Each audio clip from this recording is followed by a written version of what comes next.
Regarde l'erreur qu'a fait cette personne, il s'est cru dans une société non violente et malheureusement ça lui a coûté cher parce qu'il va tout simplement se faire étrangler par l'arrière, mettre au sol et totalement dépouillé. La personne, l'agresseur était directement derrière lui, il n'a pas fait attention. Il y a même une deuxième personne qui est venue avec lui pour le dépouiller. Et finalement, bien sûr qu'on devrait dans une société saine ne pas avoir à faire attention. Mais là, malheureusement, dans le monde occidental de nos jours, on vit dans une société ultra violente. Il est primordial de penser à une chose, c'est que l'observation et l'anticipation, c'est la clé. Comment il aurait pu éviter ça?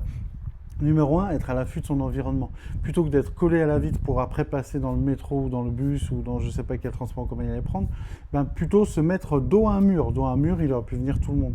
Et finalement, il aurait sans doute évité l'agression, même sans violence, parce qu'en étant dos à un mur, l'agresseur, le voleur, se serait dit bon bah là c'est pas idéal, je vais essayer d'aller attaquer quelqu'un d'autre. L'idée c'est de ne pas faciliter la vie, l'action des voleurs, des agresseurs, des meurtriers. Si tu lui donnes ton dos, si tu n'es pas à l'affût de ton environnement, la personne dans ton dos, c'est freestyle, c'est tout bonus pour elle.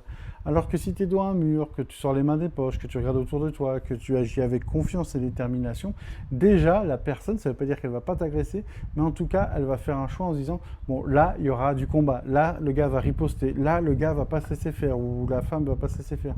Que s'il est déjà dans ton dos, il se dit, oh, bah, c'est l'occasion, allez, je fonce. Donc n'oublie pas, essaye de ne pas créer une occasion de faciliter l'agression que tu pourrais subir. Donc n'oublie pas, on sort les mains des poches, on regarde autour de soi, on a une attitude non provocatrice mais avec beaucoup de confiance en soi. Et si on est dans les transports en commun, pour moi, c'est une zone de danger éventuel. Donc, il est important de se mettre dos à un mur quand on attend. Bien sûr, on ne peut pas faire attention à tout, mais ça, c'est le minimum vital.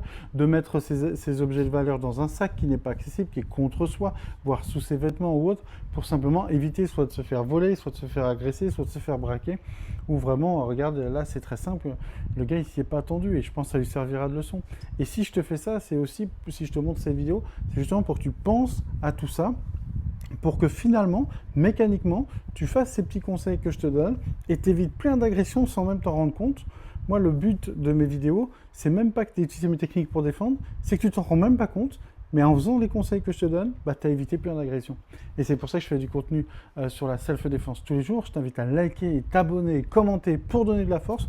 Tu peux également me faire un don sur Tipeee pour m'aider à continuer à te faire du contenu gratuit pour t'enseigner la self-défense, ma vision de la self-défense. Alors mon ami, pense surtout et le plus important à rester vigilant.